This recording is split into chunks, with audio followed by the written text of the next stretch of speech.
குருவிலாம் நீங்க பார்க்கலாம். குருவிகள்லாம் எப்படி தெரியுமா கூடு கட்டுது? அந்த குச்சிகளை எடுத்துட்டு வந்து அப்படி கூடு கட்டும். கூடு கட்டி அதை முடிக்கிற நேரத்துல மழையில் அந்த கூடு கீழே விழுந்து விட்டால் அந்த குருவி மீண்டும் அந்த கூடை எடுத்து வைத்து தொடராது, புது கூடு கட்டும்.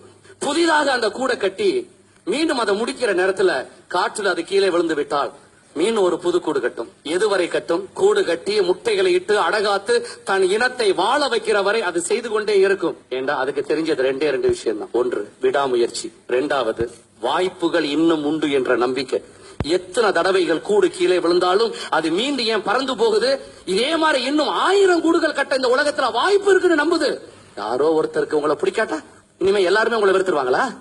ஏதோ ஒண்ணுல தோல்வி அடைஞ்சிட்டா இனிமே நம்ம நல்லாவே இருக்க மாட்டோமா? யார் சொன்னது? எண்ணங்களை நன்றாக வைத்துக் கொள்ளுங்கள், இல்லைன்னா நம்முடைய சொந்த எண்ணமே நம்மளை ஒரு நாள் கொன்றுவிடும். குருவிக்கு தெரிஞ்சது 2 சட்டங்கள் மட்டும்தான். விடாமுயற்சி, அதனாலதான் அது கூடு கட்டுது. இரண்டாவது ஆப்பர்ச்சுனிட்டிஸ், வாய்ப்புகள் உண்டு. எந்த குருவியாவது 5 தடவை கூடு கட்ட முயற்சி பண்ணி 5 தடவைகளும் கூடு பாதியோடு கீழே விழுந்த உடனே இனிமே வாழ்க்கை முழுவதும் கூட கட்டக்கூடாதுன்னு நொந்து போய் நேரா கிஸ்ஸாஸ் ஹைவேக்கு மேல பறந்து பொத்துண்டு உளுந்து எந்த குருவியாவது தற்கொலை பண்ணி கிடக்குதா? யாரோ உங்களை திட்டா என்னங்க, நீங்க கெட்டவராக இருந்தாலும் உங்களை திட்டுவார்கள். அதே நேரத்தில் அவர்களை விட நீங்க சிறப்பாக இருந்தாலும் உங்களை திட்டுவார்கள். இது ஹியூமன் நேச்சர், மறந்துடாதீங்க.